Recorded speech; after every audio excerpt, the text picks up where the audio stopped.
I'll handle the inheritance distribution.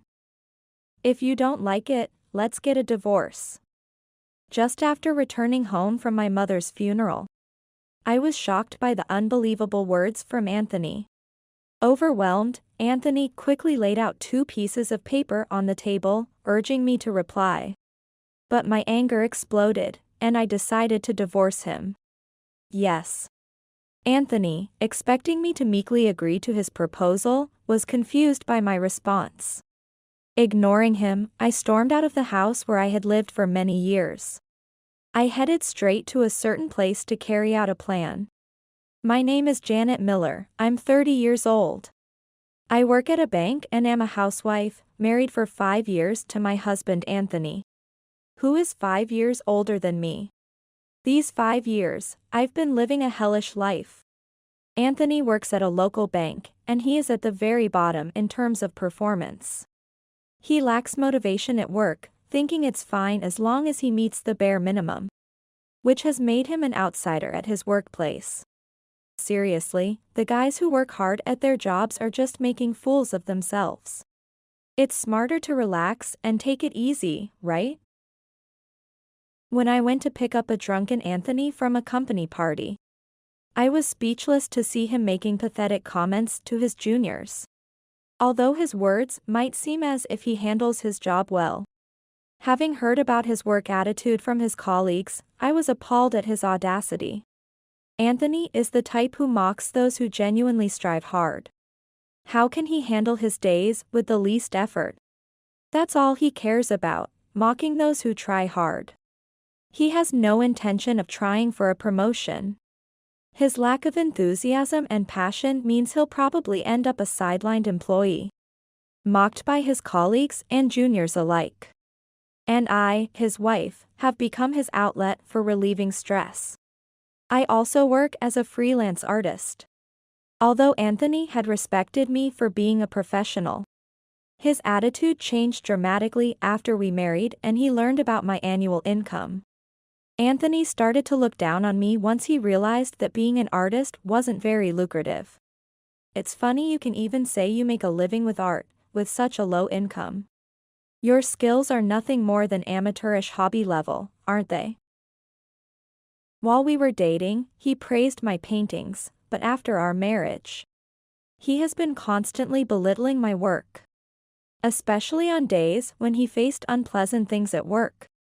It became routine for him to sigh just upon seeing my face. It's nice for you, being able to work so comfortably. I have to suffer every day being nagged by a noisy boss. Why don't you do a job that actually adds to our income a bit? Repeatedly subjected to his sarcastic remarks, I gradually began to lose confidence in my painting. However, I was mentally supported by my customers who came to buy my artwork. Ladies who told me how happy their husbands were when they received my paintings for their birthdays, and parents who chose my paintings as gifts for their children. Despite Anthony's relentless sarcasm, it's thanks to the customers who desire my paintings every month that I can continue this job. Most of my work was done in the living room of our home. The living room is well lit, and when I open the windows, a pleasant breeze comes in. The house my mother bought for me is designed to help me concentrate on art. And drawing in the living room has always felt wonderful. Sometimes, just breathing the outdoor air or looking at the view from the window can inspire great ideas. However, Anthony gradually began to frequent the living room, tarnishing my place of relaxation. Can't you see I'm working? You might be off, but I'm drawing a commissioned piece. If you're going to be sarcastic, could you please leave? It's distracting. For some reason, Anthony would come to the living room only when I was working, either to vent about work or to make sarcastic comments at me. It's really getting in the way of my work, and I wish he would leave. Expressing my true feelings led to Anthony sneering at me.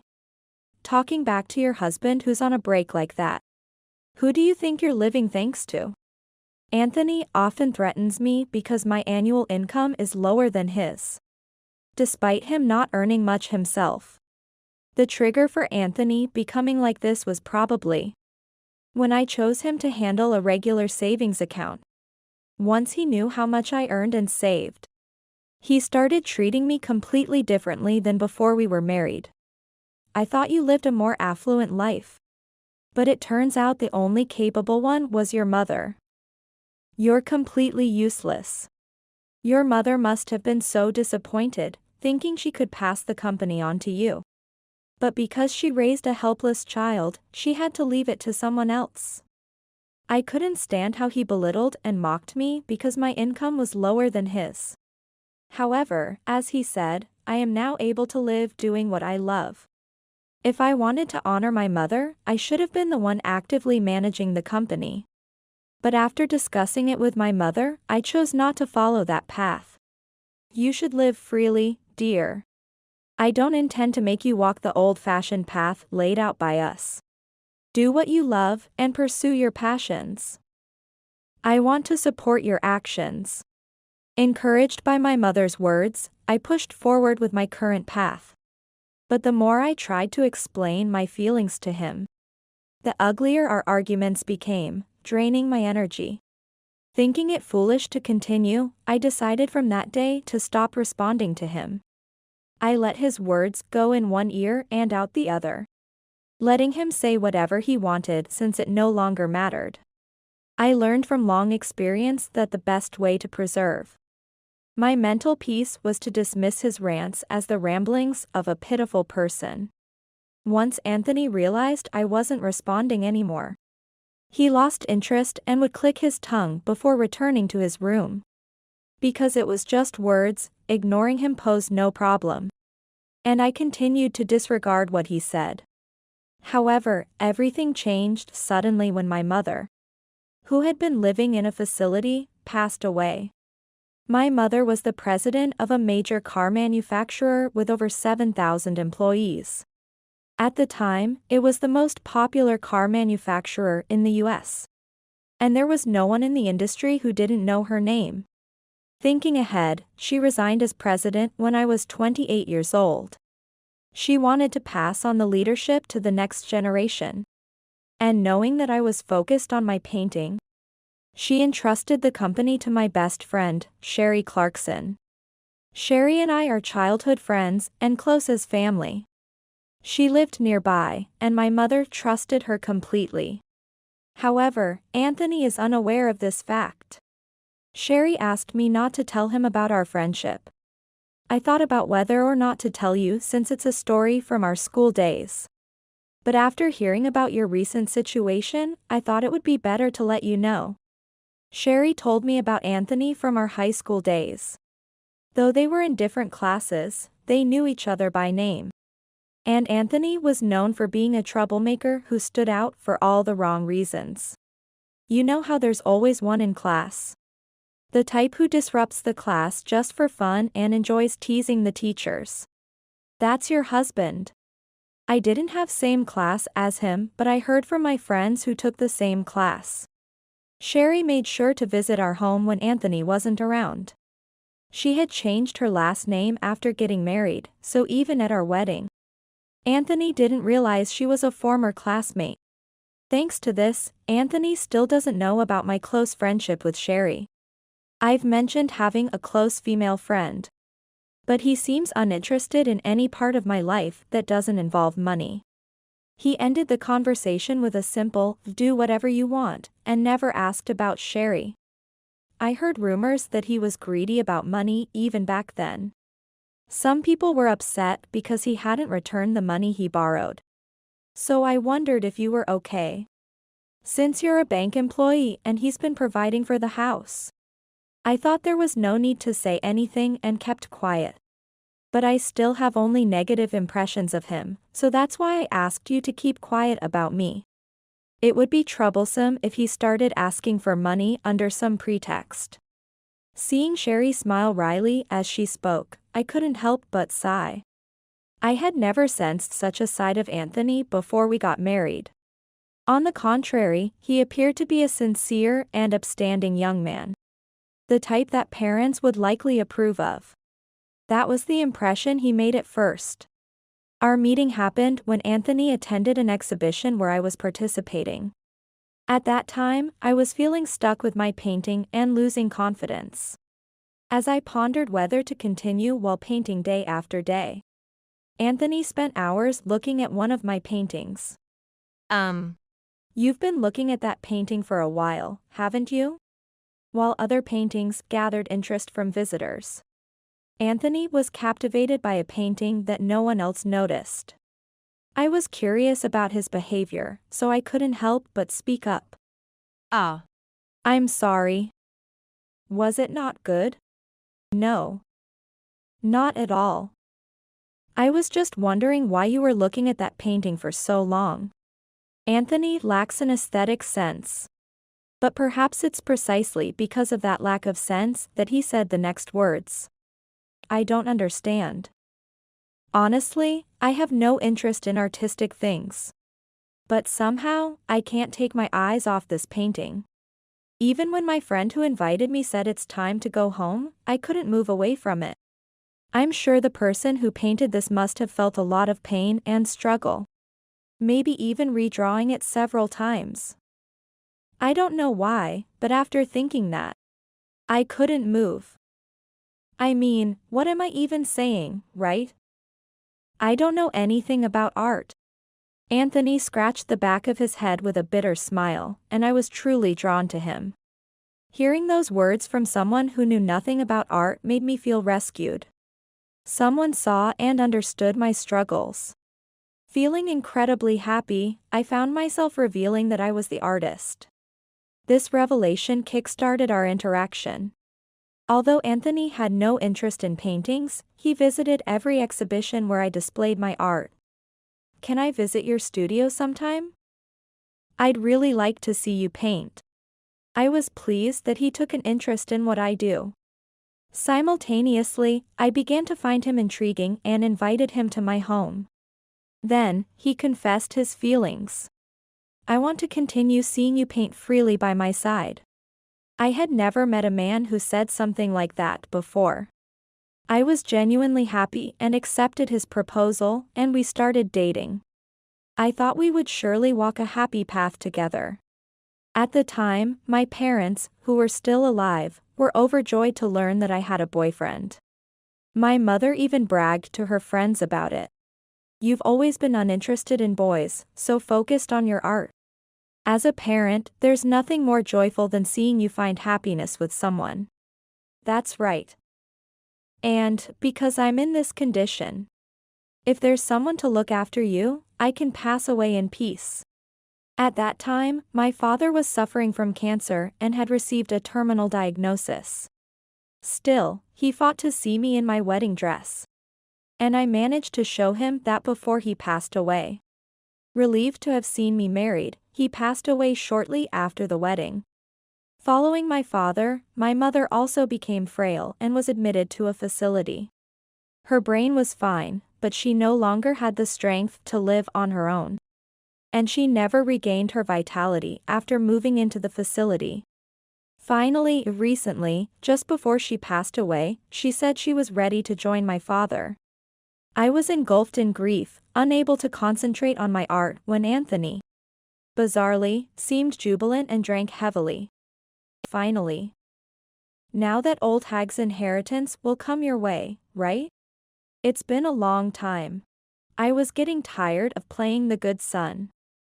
Even though he was drunk, the unbelievable words he uttered shocked me.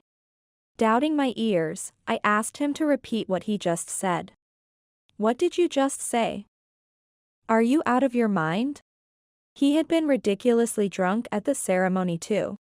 So I initially thought it might just be drunken nonsense. However, even then, such words were unacceptable.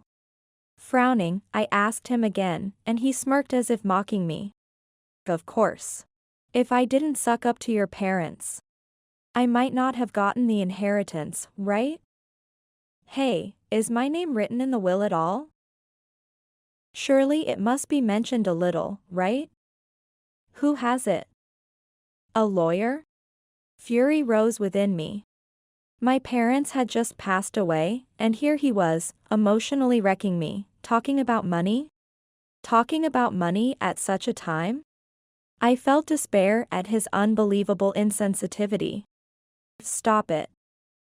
Don't talk about such things so casually.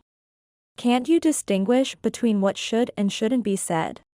I usually don't let my emotions show when talking to Anthony. But this time, I couldn't contain myself. The more he acted like he had been nice to my parents only for the inheritance, and showed his true colors after they passed away, the more I felt hatred surge within me. Listening to Anthony, who only thought about money, reminded me of what Sherry had told me about his past. I heard those rumors about him being money-minded back in those days. The stories from our school days turned out to be true.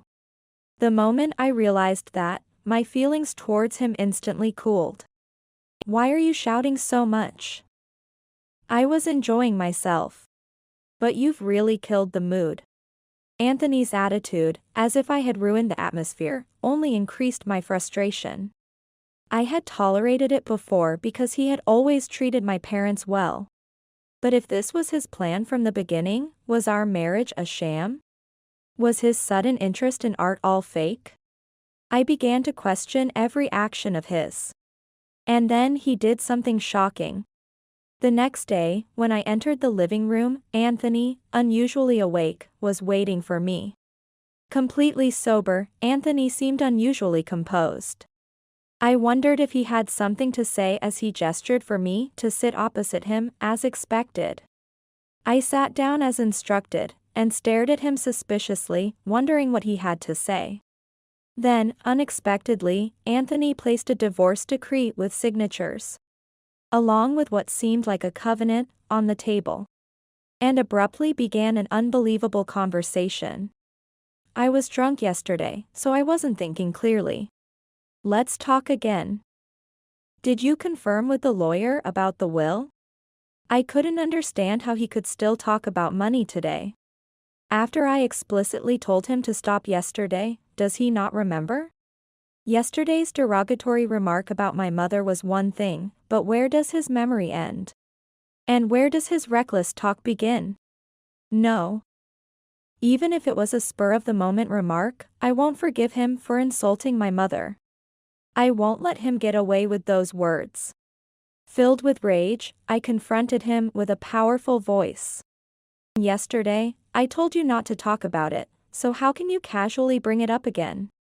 You insulted my mother, and yet you offer no apology. Hey, calm down. That's harsh. It's bothering me. If calling her that upset you, I'll apologize. My bad. Is that okay? What kind of apology is that? His insincere apology only fueled my anger.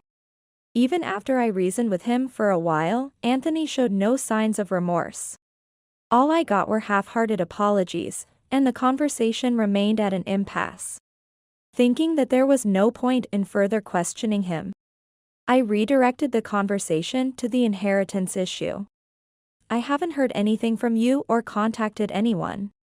Besides, isn't it too early to think about the inheritance, when we haven't even sorted through her belongings? Mom just passed away, for God's sake. I see. Then, sign this covenant. What?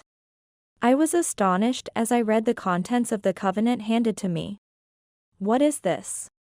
The document stated that the distribution of the inheritance would be left entirely to my husband, Anthony, and I would not interfere in any way. Furthermore, it explicitly stated that violating it would result in divorce. I was speechless at the contents of the document, which I couldn't believe. I'll handle the inheritance.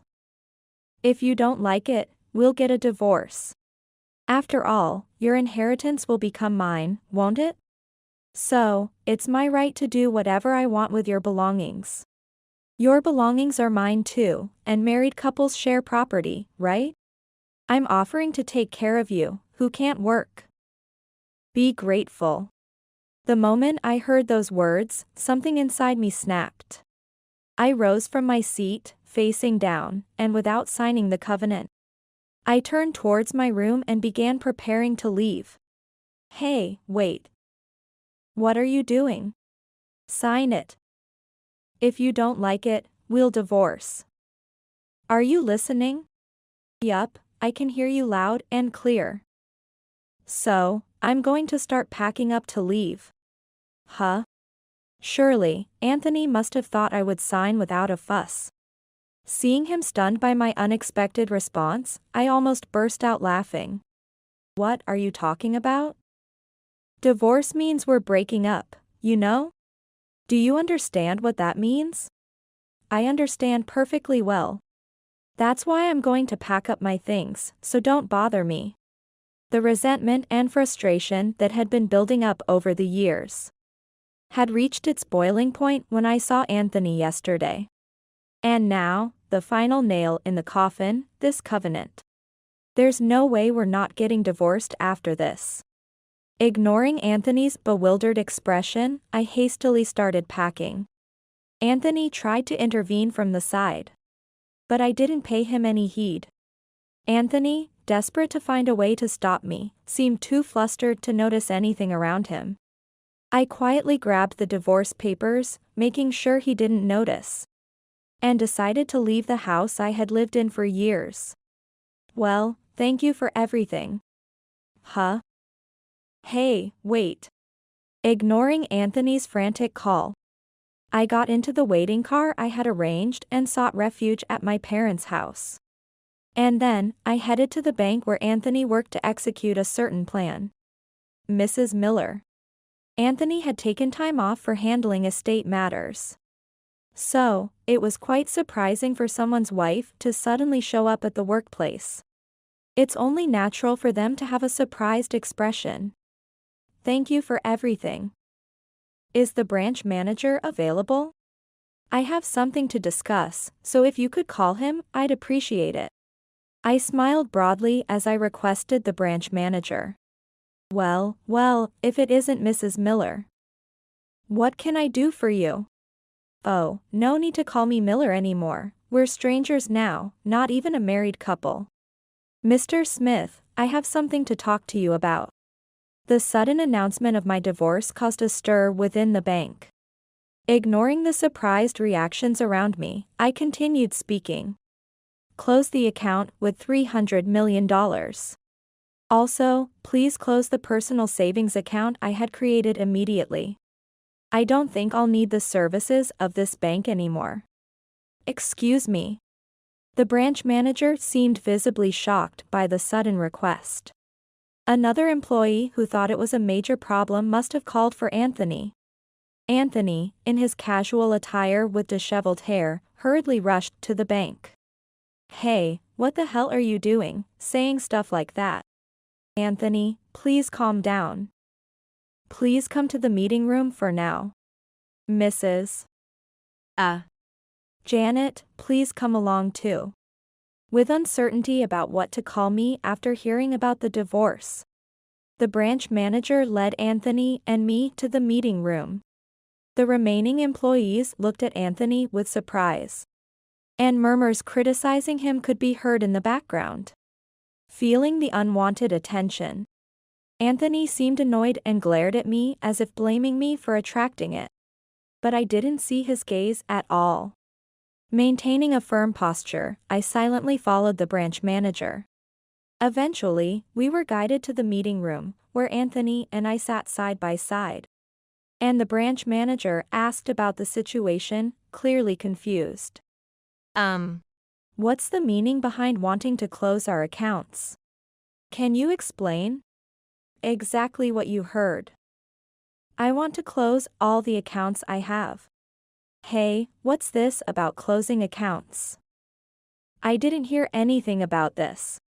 It's not surprising, since I didn't discuss anything with Anthony and brought up the account closure matter directly with the branch manager. While I was feeling exasperated at his obliviousness, the branch manager explained the situation to Anthony again. You're divorcing her, and she's asked to close all the accounts we hold for her. What's going on, Anthony? I haven't heard anything about a divorce. No. I haven't acknowledged any divorce. And we haven't divorced yet. She's talking crazy. I couldn't help but laugh sooner than I could hold it back, thinking how dense he could be. Seeing that, Anthony seemed to glare at me as if to say, "What's so funny? What are you talking about? We're divorced." I signed the divorce papers that were on the living room table and submitted them to the city hall. What? As expected, it seemed he hadn't noticed that I had taken the divorce papers from the living room. Upon realizing that the divorce papers had been accepted, Anthony exclaimed in surprise. And the branch manager, confused about what was happening, looked at us in bewilderment. "You were the one who signed it first, weren't you? Why are you so surprised?" "I took action like that because I want a divorce from you. Didn't you think that's why I did it? I realized I can't live with someone like you anymore, so it's perfect. Our interests align, and since the divorce papers have been accepted, there's no need for property division. The house is still in my name, so please vacate it within 3 days. Otherwise, I'll sue you for forced eviction or illegal entry." Wait a minute. What do you mean you've gone ahead and completed the divorce proceedings on your own? That's just a baseless rumor. It was just a pretense to get me to sign that covenant paper. Anyone could see that. Covenant paper? The branch manager, who had been watching over the marital dispute, must have thought it wise not to interfere unnecessarily and risk getting caught in the crossfire. But upon hearing about the covenant paper, he couldn't help but express his surprise. Perhaps thinking, "What's going on?" as he looked at Anthony. However, Anthony couldn't speak honestly about it. Although he couldn't do his job well, he had covered it up with his pleasant demeanor. Revealing this would mean abandoning the only strength he had, and his social credibility would plummet. He might even end up unable to stay at his workplace. Realizing that Anthony was desperately silent, I eagerly confided in the branch manager. "Actually, my mother passed away. And I was presented with a covenant paper with a threatening statement like, 'If you don't leave the inheritance distribution to me, I'll divorce you.' I reached my limit and decided to divorce." What? No. That's not. I just got a little greedy. I didn't really mean to do something like that. I was just joking. Anthony was desperately making excuses to the branch manager. But such words were unlikely to reach his ears. Glances of dismay were directed at Anthony for his actions, which deviated from common decency. Noticing those stares, Anthony was at a loss for words, pondering how to handle this unfavorable situation. But I wasn't going to let him off the hook that easily. I continued to press him further. "Signing it and then calling it just a prank? Did you think I would just laugh it off and accept it? You insult someone's mother as an old hag the night before. And you openly admitted to trying to win favor with my parents for the inheritance. Remember that? Did you forget?" Wearing a smirk designed to provoke Anthony, I confessed facts that would lower his value as a person. Seeing this, the branch manager looked at Anthony with contempt. Caught in a moment of panic by his gaze, Anthony's eyes widened, and his face went pale. He seemed to realize that if he didn't do something, his reputation would be ruined. However, I wasn't going to let him off the hook. I continued to pile on the pressure. "So, I want you to close all the savings accounts that I had created for you. Also, please close the account with $300 million that I had saved during my single days." $300 million. He probably thought there wouldn't be much damage if it was just his own account. But the moment he heard about the $300 million account, Anthony exclaimed in shock. "Why do you have that much money? You can't earn that much with those old-fashioned paintings, can you?" "It's simple. My main job isn't in that field, so I have money." "What do you mean? That's not your main job?" Seeing Anthony's confusion, I let out a deep sigh. Then, I took out a business card from my bag and handed it to him. This is my main job. Painting is just a hobby, more like a side job. The CEO of that company, is that your parents' company name? Wait, did you inherit that old hag's company? Even in front of the branch manager, who was watching, Anthony insulted my mother and hastily covered his mouth. However, it was too late. The branch manager was already staring at him with a stern expression. The president of that company should be Sherry. Why are you the CEO? Huh. How do you know about Sherry? I never talked about the company at all, did I? I didn't even mention being connected to Sherry. How did you find out? Sweat dripped down Anthony's forehead as he realized his mistake in a panic. In response to Anthony's disbelief, I confessed the shocking truth I had learned from Sherry. The answer is simple. You started pursuing Sherry for money, didn't you? I just heard from Sherry on the phone that you contacted her on social media, mentioning her mother. With that said, I began playing the recorded phone conversation I had obtained with Sherry's permission for everyone to hear. The recording contained details of the day he contacted her, along with evidence, including exchanges suggesting he invited her to a hotel. The branch manager, upon hearing the unbelievable truth, grimaced, while Anthony turned pale. He was completely speechless. Sherry and I are friends, didn't you know? You probably just thought of me as an acquaintance who inherited her mother's company. You thought that was all, right? But too bad. Sherry and I have been childhood friends and have a complicated relationship. I kept silent about being the CEO, anticipating that something like this might happen. Realizing the truth, Anthony probably realized that I had outsmarted him. He was unable to say anything in response. Sherry, so to speak, is what you'd call a hired CEO. The company belongs to me, the owner and CEO. Your luck ran out when you contacted Sherry without doing any research. As Anthony chuckled in a mocking manner, the branch manager cleared his throat and addressed Anthony with a stern gaze. Understood your behavior at home very well. Extremely disappointing. Thanks to you, our bank's sales will plummet. Wait, Mr. Smith.